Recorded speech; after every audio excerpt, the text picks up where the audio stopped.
नमस्कार दोस्तों, स्वागत है आप सभी का हमारे चैनल जन भक्ति में तो भक्तों। आज हम चर्चा करेंगे साल की सबसे खास पूर्णिमा वैशाख पूर्णिमा के बारे में। वैशाख पूर्णिमा कब है? 11 या 12 मई को।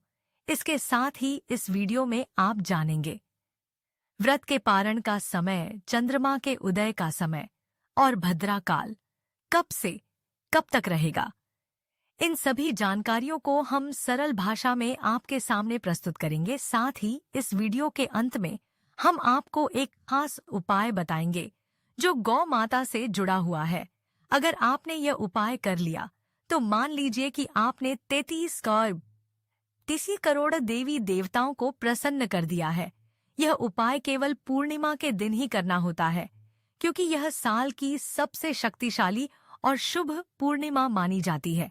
कहा जाता है कि इस दिन गौ माता की सेवा करने से मनचाही इच्छाएं शीघ्र ही पूरी होती हैं और भगवान श्री हरि विष्णु की विशेष कृपा प्राप्त होती है। तो चलिए वीडियो को आगे बढ़ाते हैं। आप सभी को वैशाख पूर्णिमा की ढेर सारी शुभकामनाएं। वैशाख महीने में जो पूर्णिमा आती है उसे वैशाख पूर्णिमा कहा जाता है। इस दिन लोग उपवास रखते हैं, पवित्र नदियों में स्नान करते हैं और दान पुण्य करते हैं।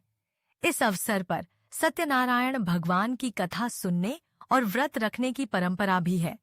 इसी दिन भगवान बुद्ध का जन्म हुआ था, इसलिए इसे बुद्ध पूर्णिमा भी कहा जाता है। अब जानते हैं कि साल 2025 में वैशाख पूर्णिमा कब मनाई जाएगी। व्रत का दिन कौन सा है? सत्यनारायण व्रत और पूजा का शुभ मुहूर्त क्या रहेगा? पूर्णिमा तिथि कब शुरू और कब समाप्त होगी? राहु काल का समय क्या रहेगा? भद्रा का साया कब से कब तक रहेगा? चंद्रमा का उदय कब होगा? व्रत और सत्यनारायण पूजा की विधि क्या है? व्रत करने के नियम और पारण की सही प्रक्रिया क्या है? इन सभी सवालों के जवाब आपको इस वीडियो में विस्तार से मिलेंगे। अगर आपको यह जानकारी थोड़ी सी भी उपयोगी लगे तो कृपया वीडियो को लाइक जरूर करें और भगवान सत्यनारायण की कृपा पाने के लिए कमेंट बॉक्स में लिखिए जय श्री हरि या सत्यनारायण। भगवान की कृपा से आपकी सभी मनोकामनाएं पूरी होंगी और जीवन के सभी कष्टों से मुक्ति मिलेगी। तो चलिए बात करते हैं वैशाख पूर्णिमा की। हिंदू धर्म में वैशाख पूर्णिमा का विशेष महत्व है। इस दिन पवित्र नदियों में स्नान करना और जरूरतमंदों को दान देना बहुत पुण्यकारी माना गया है। मां लक्ष्मी और भगवान विष्णु की पूजा से विशेष लाभ होता है। गंगा स्नान के बाद दान करने से पुण्य कई गुना बढ़ जाता है। इस दिन घरों में सत्यनारायण भगवान की कथा और पूजा का आयोजन किया जाता है। इस व्रत और पूजा से जीवन में सुख शांति, वैवाहिक जीवन में मधुरता, संतान सुख, स्वास्थ्य लाभ और हर मनोकामना की पूर्ति होती है। दोस्तों, पूर्णिमा के दिन 2 प्रकार से व्रत किया जाता है। कुछ लोग इस दिन उपवास रखते हैं और दिन भर व्रत करने के बाद चंद्रमा के दर्शन और पूजन करके व्रत समाप्त करते हैं। वहीं कुछ लोग इस दिन भगवान सत्यनारायण के लिए व्रत और पूजन करते हैं। सत्यनारायण व्रत में सुबह बाके स्नान आदि करके भगवान की पूजा की जाती है, फिर कथा सुनाई जाती है और कथा समाप्त होने के बाद भगवान को भोग अर्पित कर व्रत पूरा किया जाता है। आपको बता दें कि दोनों व्रतों की पूजा विधि लगभग एक जैसी होती है और पूजन में लगने वाली सामग्री भी लगभग समान रहती है। चंद्र पूजन करने के लिए सुबह जल्दी उठना आवश्यक होता है। स्नान ध्यान के लिए यदि आप गंगा स्नान कर सकते हैं तो यह सबसे उत्तम रहेगा, लेकिन अगर संभव ना हो तो घर पर भी गंगा जल डालकर स्नान किया जा सकता है। इसके लिए आप सबसे पहले जिस बाल्टी से नहाते हैं उसे अच्छे से साफ करें, फिर उसमें थोड़ा सा गंगा जल डालें और शुद्ध जल भरे स्नान करते समय हर हर गंगे का उच्चारण करें।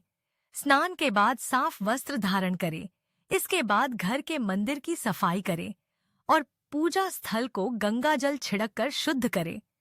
फिर एक शुद्ध आसन बिछाकर पूर्व या उत्तर दिशा की ओर मुख करके बैठ जाएं।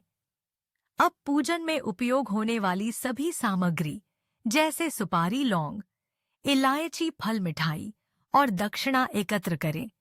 एक लोटे में थोड़ा गंगा जल डालें और फिर उसमें शुद्ध जल भरें। अब एक लकड़ी की चौकी पर पीला कपड़ा बिछाकर भगवान को स्थान दें।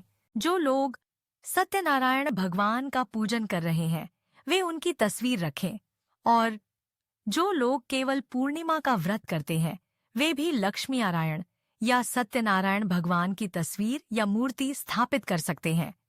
भगवान का ध्यान करते हुए अपना नाम, गोत्र, मकान, नंबर, क्षेत्र, शहर का नाम लें और भगवान से प्रार्थना करें कि यह व्रत और पूजन सफल हो, सुख, शांति और समृद्धि की प्राप्ति हो।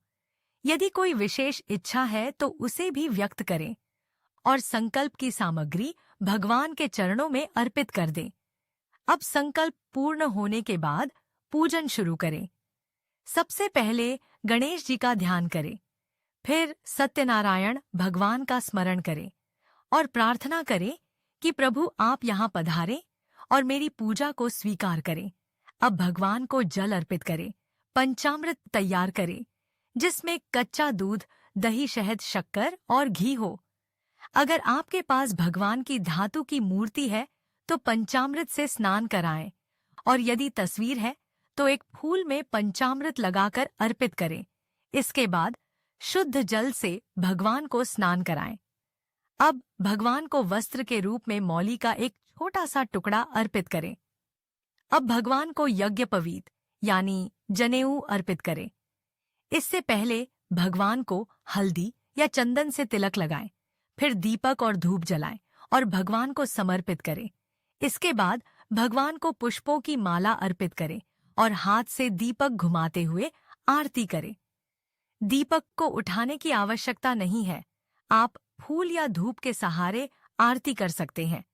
अब भगवान को भोग लगाएं जिसमें फल, मिठाई, मिश्री, बताशे, पंचामृत और पंजीरी अवश्य शामिल हो। भोग में तुलसी का पत्ता जरूर रखें। इसके बाद भगवान को जल अर्पण करें। फिर पान के पत्ते पर 2 लौंग, 1 इलायची और 1 सुपारी रखकर भगवान को अर्पित करें। अपनी श्रद्धा के अनुसार भगवान को दक्षिणा भी अर्पित करें। फिर भगवान से प्रार्थना करें कि वे आपके इस व्रत और पूजन को स्वीकार करें। यदि पूजा में कोई गलती हो गई हो तो क्षमा याचना करें और अपने मन की कोई इच्छा हो तो वह भी कहें। इसके बाद सत्यनारायण भगवान की कथा सुने और यदि संभव हो तो एक छोटा सा हवन भी करें। फिर सभी को प्रसाद बांटें और स्वयं भी प्रसाद ग्रहण करें। ध्यान रखें कि भोजन करने से पहले प्रसाद जरूर लें। अब बात करते हैं व्रत और पूजा के शुभ समय की। जल अर्पण के लिए एक लोटे में थोड़ा शुद्ध जल लें, उसमें कच्चा दूध और कुछ अक्षत मिलाएं। फिर यह जल चंद्रमा को अर्पित करें और चंद्रमा के मंत्र का उच्चारण करते हुए प्रार्थना करें कि घर में सुख, शांति और समृद्धि बनी रहे। चंद्रमा को जल अर्पित करने के बाद व्रत पूर्ण होता है और फिर व्रत का पारण किया जाता है। इसके बाद फलाहार या सात्विक भोजन करें। वैशाख पूर्णिमा के दिन चंद्रमा से जुड़ी वस्तुओं का दान करना भी शुभ माना जाता है। अब बात करते हैं वैशाख पूर्णिमा की तिथि। व्रत और पूजा के समय की साल 2025 में वैशाख पूर्णिमा तिथि शुरू होगी 11 मई की रात 8 पर और समाप्त होगी 12 मई की रात 10:25 पर। इस प्रकार उदया तिथि के अनुसार वैशाख पूर्णिमा का पर्व 12 मई सोमवार को मनाया जाएगा। इसी दिन स्नान दान और सत्यनारायण व्रत भी किया जाएगा। सूर्योदय का समय सुबह 5:09 और सूर्यास्त का समय शाम 7:30 रहेगा। ब्रह्म मुहूर्त सुबह 4:08 से 4:50 तक रहेगा, जो स्नान और दान के लिए अत्यंत शुभ माना जाता है। चंद्रोदय का समय शाम 6:57 पर रहेगा। सुबह की पूजा का पहला शुभ समय 5:30 से 7:14 तक और दूसरा समय 8:55 से 10:30 तक रहेगा। शाम की पूजा के लिए शुभ समय 5:32 से 7:14 तक रहेगा। दोपहर का शुभ समय 12:45 तक रहेगा।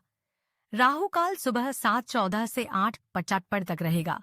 इस समय पूजा ना करें। दोस्तों, राहु काल को अशुभ समय माना जाता है, इस दौरान कोई भी शुभ कार्य नहीं करना चाहिए। इस दिन भद्रा काल सुबह 5:32 से 600 बजे तक रहेगा और फिर 9:14 तक प्रभाव में रहेगा। इस दिन भद्रा का वास पाताल लोक में रहेगा, इसलिए इसका असर धरती पर नहीं होगा और शुभ कार्यों पर कोई रोक नहीं मानी जाएगी। सुबह 5:32 से 6:17 तक विशिष्ट योग बन रहा है और वारियान योग पूरे दिन और रात बना रहेगा। रवि योग में किसी भी प्रकार की बाधा नहीं मानी जाती, इसलिए इस योग में दान करना बहुत शुभ होता है। वैशाख पूर्णिमा के दिन स्वाति और विशाखा नक्षत्र रहते हैं। स्वाति नक्षत्र सुबह 6:17 तक रहता है, उसके बाद विशाखा नक्षत्र शुरू हो जाता है, जैसा कि हमने आपको वीडियो की शुरुआत में बताया था। अंत में हम आपको गौ माता से जुड़ा एक विशेष उपाय बताएंगे। गर्मियों में गौ माता को स्वच्छ पानी जरूर पिलाएं और सर्दियों में उन्हें गुड़ खिलाना चाहिए। खासकर वैशाख पूर्णिमा के दिन गाय को गुड़ खिलाना बहुत शुभ माना गया है। गर्मियों में गाय को रोटी या सूखा चारा ना खिलाएं। गौ माता अनेक देवी देवताओं का वास अपने शरीर में रखती हैं और उनके कई शुभ अशुभ संकेत होते हैं।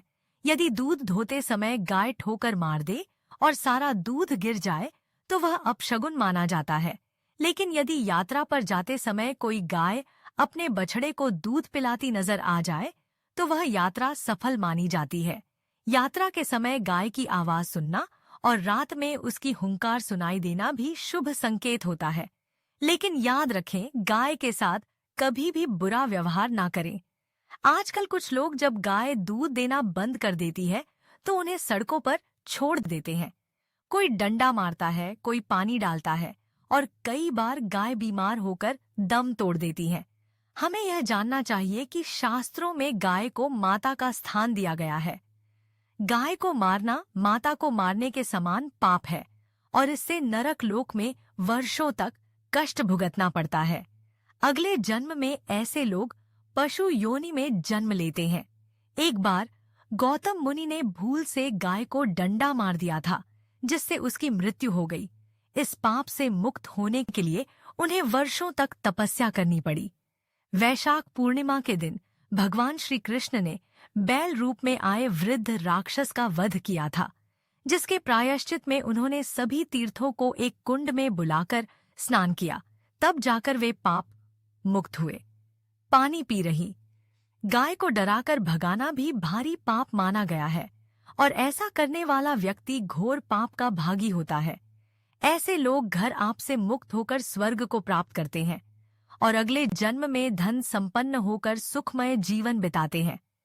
साथ ही जो लोग आराम कर रही गाय को तकलीफ देकर उठाते हैं, वे अपने पूर्व जन्म के पापों से मुक्ति का मौका खो देते हैं। गौ माता को डंडा मारकर या उन पर पानी डालकर उठाना पाप माना गया है। ऐसे लोग अगले जन्म में दुख भोगते हैं और दर दर भटकते हैं। शास्त्रों में कहा गया है कि जो व्यक्ति गाय की सेवा करता है, उन्हें भोजन कराता है और अच्छी देखभाल करता है, उनकी सभी मनोकामनाएं पूरी होती हैं। गाय के बछड़े से बचा हुआ दूध ही मानव को लेना चाहिए, लेकिन कुछ लोग बछड़े के लिए छोड़ा गया दूध भी निकाल लेते हैं, जो कि बहुत बड़ा पाप माना गया है। ऐसा दूध ग्रहण करने वाले लोग भी दोषी बनते हैं। इसके साथ ही शास्त्रों में यह भी कहा गया है कि गौवंश यानी गाय और बैल की पीठ पर कभी नहीं बैठना चाहिए। ऐसा करने से व्यक्ति को महापाप लगता है और उसे नरक भोगना पड़ता है। नंदी बैल ने अपनी इच्छा से महादेव की सवारी बनना स्वीकार किया था, इसलिए वही अपवाद है। गाय का दान करना पुण्य का कार्य है, लेकिन बीमार या बूढ़ी गाय का दान करना शास्त्रों के अनुसार अनुचित है। कठोपनिषद में नचिकेता की कथा इसका प्रमाण है, जिसमें उन्होंने अपने पिता द्वारा बुजुर्ग गायों के दान का विरोध किया था। दूध देने वाली स्वस्थ और बछड़े सहित गाय का दान करने से ही महान पुण्य प्राप्त होता है और स्वर्ग की प्राप्ति होती है। दोस्तों, यदि आपकी कुंडली में सूर्य चंद्र मंगल या शुक्र की युति राहु से हो तो पितृदोष हो सकता है। सूर्य का संबंध पिता से और मंगल का संबंध रक्त से होता है। यदि सूर्य या मंगल पर राहु केतु या शनि की दृष्टि हो तो जीवन में अनेक संघर्ष आते हैं। पितृदोष को शांत करने के लिए आप गौ माता को रोजाना या कम से कम वैशाख पूर्णिमा के दिन रोटी गुड़ और चारा जरूर खिलाएं।